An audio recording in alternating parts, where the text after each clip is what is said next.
Beaux-arts welcomes the exhibition Love is Louder.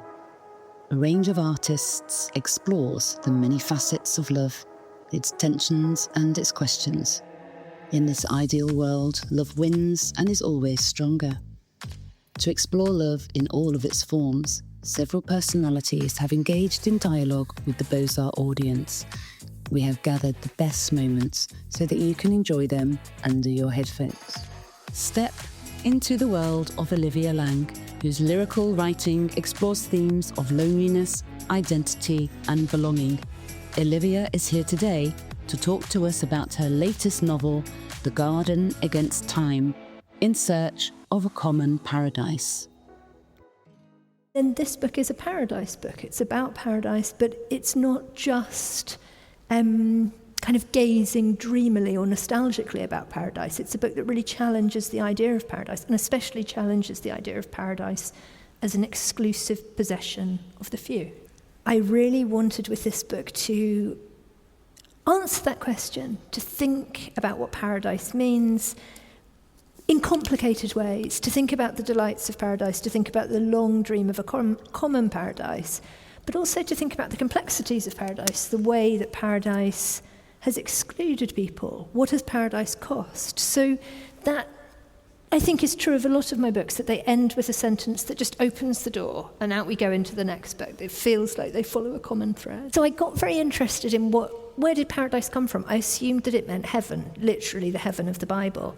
And that isn't true at all. What the word originally meant, and like you say, it's from Avestan, which is a Persian language, an ancient Persian language, and it meant a walled garden. So it just describes a sort of oasis in a desert culture. And that word migrated into Greek and then into Latin, and it was used by the writers of the Old Testament to describe, first of all, the Garden of Eden, so quite literally a walled garden, and then, by association, because that place is so beautiful, heaven itself. So the thing that we thought was most beautiful, we as a species, was a garden, so beautiful, in fact, that all of our ideas of heaven and paradise come from that. That's the source of the metaphor. And I found that, so moving, that was what humans really loved and longed for, was this place of abundance, of relaxation, of beauty, of pleasure, and a place where you meet others, a place where you enjoy communication and peace. I think it would have been a very different book if the pandemic hadn't been happening. Having to be in one place and realising that across the world, other people were also turning to gardens. There are these amazing statistics that, I thought, first of all, it's just people in England. People in England are crazy about gardens. But no, it was happening in Russia, it was happening in America, it was happening in Italy, this huge obsession with growing things, and also this real new audience, to new participants in gardening, which was young people. Millennials started to garden in a way that they hadn't before. So it felt like we were all under this collective spell, and I think the book is really, it's permeated by that sense of really needing the garden as a space of respite, and also really appreciating it as a space in which to think with. The moment that I started writing it, that question was in the air. People were starting to think about access to land, about privilege, about who had it and who didn't have it, and that made me think, I want to trace the history of this. I want to understand about paradise. A great violence hidden just beneath a calm and imperturbable landscape. I think that was a real question of the lockdown moment as well. Black Lives Matter was happening. There were big questions around how history was being told, who was telling history, and I think all of that, it informs the book. One of the things I wanted to show was that this kind of landscape is what people assume is the English natural landscape. And English people assume it's the English natural landscape. Oh, you have the lovely bit of grass grazed by sheep, you have the lake, you have the groupings of trees, it looks so calm, it looks like it has always been there. And that is a completely political landscape. That's a created landscape, and it's a landscape created in order to say something about power, about dominance, but also about permanence. It's a way for a ruling class to say, this is the social order, it's the natural social order, and it has always been the social order. In fact, what this is a stolen landscape. It's what was common land, it's been taken into private ownership, and the process of that has paid for the beautification of the landscape. So this is a perfect illustration of that transaction. But if you just look at the image, you think, how lovely. I think we're afraid, and I think the fear creates this desire to know what the next bad thing is going to be. And I understand that, but over the last few years, I felt increasingly frustrated by it because it feels as if we are giving our imaginative energy towards disaster, towards preempting disaster, but also towards fleshing out disaster, thinking up the details of disaster.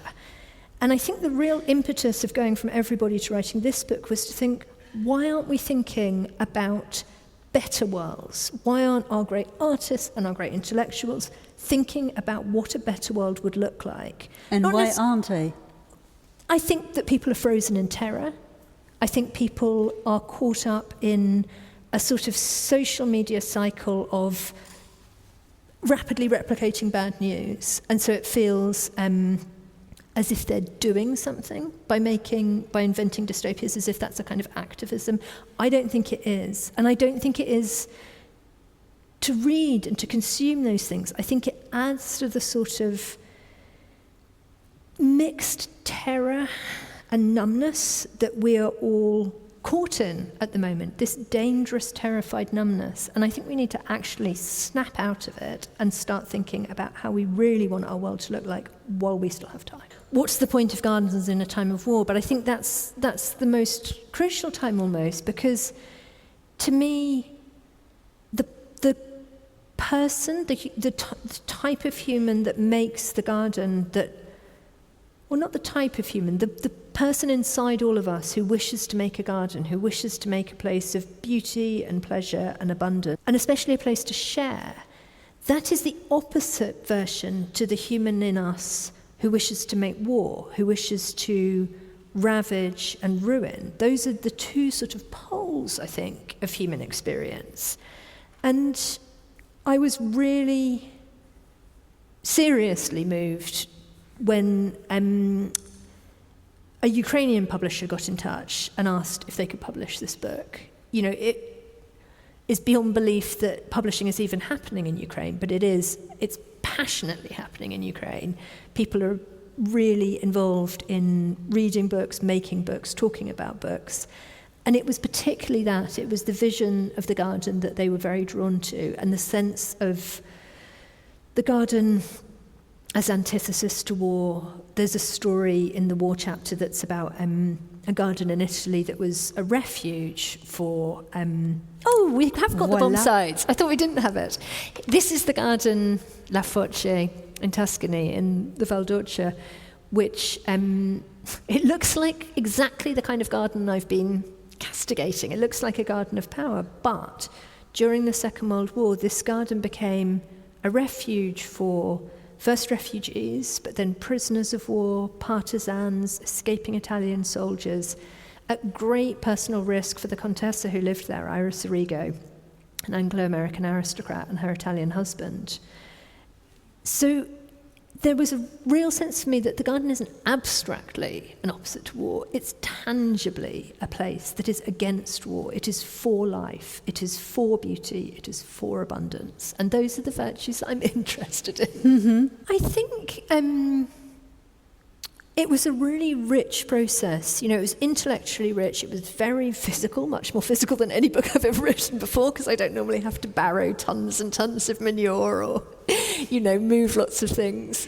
But also, it embedded me in a community. That was the thing that was really interesting, is because I was doing it was lockdown, I was on Instagram a lot, I was sharing a lot of pictures, and I became friends with lots of gardeners. And gardeners are very generous. So, people would share ideas, people would give me advice, lots of people became friends. And that sense of generosity, actually, I think to me that's the core value of the garden. The gardener is about a kind of generosity, a cross-species generosity that feels radical. I was a climate activist in my teens and 20s. The facts haven't changed, but the attempt to shake people out of inertia by frightening them, that technique is carried on and on and on. It's not working. It doesn't work. And I really see this actually with the kind of disjunct that's happening between a particular kind of climate activism and the growing gulf between regular opinion and climate activism. Like, those things should be running in tandem at this point, and they're getting further and further away. And I think it's because the disaster is coming, the iceberg is on your right, is not a narrative that helps people, because it makes them feel disempowered. We need to find ways to make people feel empowered. Part of the job of the writer is to watch how people react, what happens over time, what repeats, what works, what fails. And it seems to me that the dystopia cult, if we can call it that, isn't working, isn't doing anything, apart from almost conjuring those futures into being. You know, The Handmaid's Tale is a fantastic book. It's a prophetic book, but it's literally a prophetic book now. And you wonder how much you're just handing over ideas to the right. Why is the left engaged in doing the fantasies of the right? So the first half of the book, I really wanted to explore the ways in which paradises are founded on exclusion and exploitation. So we've heard this story about enclosure, about who the land is taken from, but there's another story that's hidden in this landscape, which is, where does the money for this concerted beautification of the landscape come from?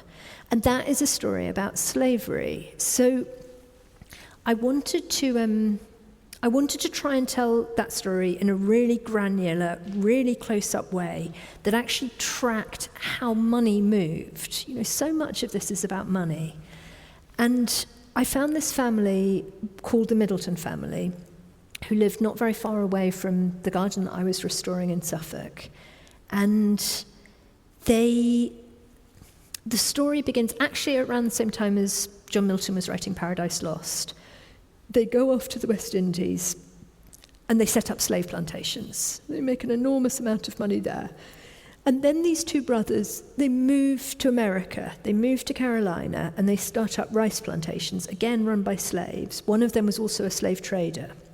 So this is making fortunes of the most violent and despicable kind. And they made huge amounts of money. They became very wealthy. They became very powerful within what's called the plantocracy, the sort of the wealthy planters of Carolina, of the south of America. And they began to build houses and with them gardens that cemented their status as rich and important men. So they made the first landscape garden in America, and they made the first surviving landscape garden in America, these two houses, Crowfield and Middleton Place. And then they came back to England. They brought their money with them, and they started to do the same thing in England. They started to buy large houses, make them grander and grander and grander, and build gardens of the most insane and deranged magnificence, these crazy gardens. So at this point, slavery is no longer part of the visible story. That isn't clear to anyone around them that that's where the money is coming from, but that is where the money is coming from. And what they do is they use, in particular, the garden making as a way of cleansing their reputations, consolidating their status, so that by the end of their story, they are entertaining the royal family. They are absolutely at the top of aristocratic status. And when I was trying to explain to people what I was doing, I said, what it's like is it's like the Sackler family who used the fortunes that they made in the opioid epidemic, and they cleansed that money by buying art, by investing in museums, using art to wash and rinse their reputations. And that is exactly how these people used gardens. It was a way to purify themselves. And the gardens that they made seemed to me paradises of the most sinister and hideous kind.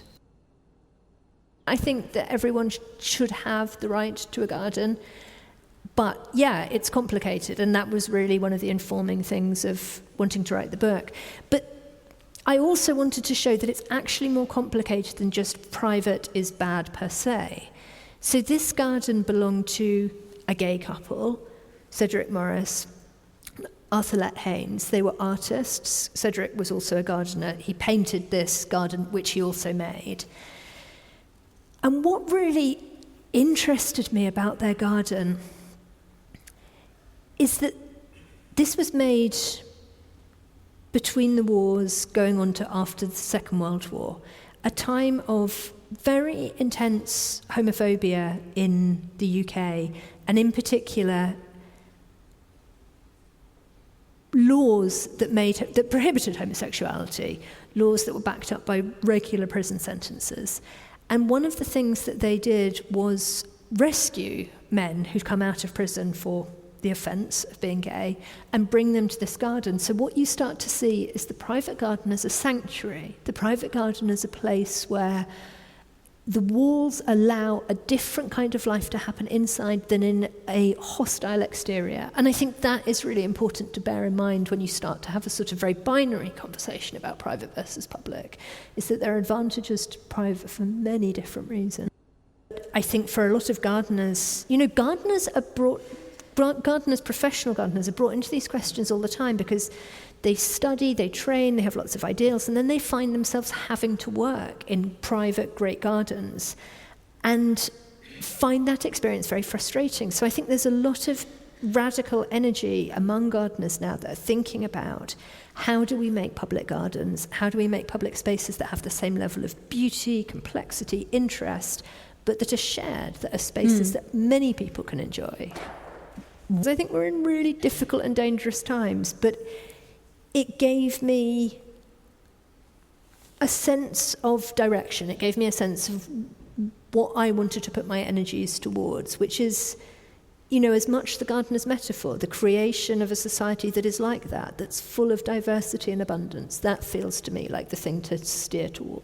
Because I trained as a herbalist, part of that training was in botany, and I always think that was almost the most useful thing that I ever learned as a writer, because it was an education in how to look. It was a real training of the eye in fine detail. You might study art history and learn the same type of seeing in fine detail, but botany is about looking at a tree, a leaf, a fern, and really looking what differentiates this from something that looks almost identical. What's the fine detail that makes this different? And I think I took that with me into writing in terms of paying attention, in terms of finding the detail that exactly captures the thing, that conveys the essence of the thing. And I think John Clare was deeply gifted at doing that. He was a poet, he had a very attentive eye, but the thing that's really interesting about him as well is he wrote in dialect, he wrote in a very local language, and his eye was so precise, his descriptions were so precise, that a botanist now has gone through his poems and his letters and been able to identify from it hundreds, literally hundreds, the book of them is about that thick, of native plants that they didn't even know were in that area, but because of Clare's record, they can tell those things were there. So, there's an extraordinary capacity to that kind of eye. Relinquishing private will to natural cycles, I think, is a really deep theme of it. That's why it's called The Garden Against Time. It's this invitation to a vision of cyclical time rather than the late capitalist time that we're all caught in, which is about constant now, constant abundance, strawberries at Christmas, this sense that everything can be had at any moment and never allowing things to just die back and return, that crucial natural cycle. You have listened to a podcast from the Beaux-arts Love is Louder collection, an exhibition that questions love in all its forms. Find the entire collection with Edouard Louis, Ovidie, or Stefan Hertmann on the Beaux-arts website and on the best platforms.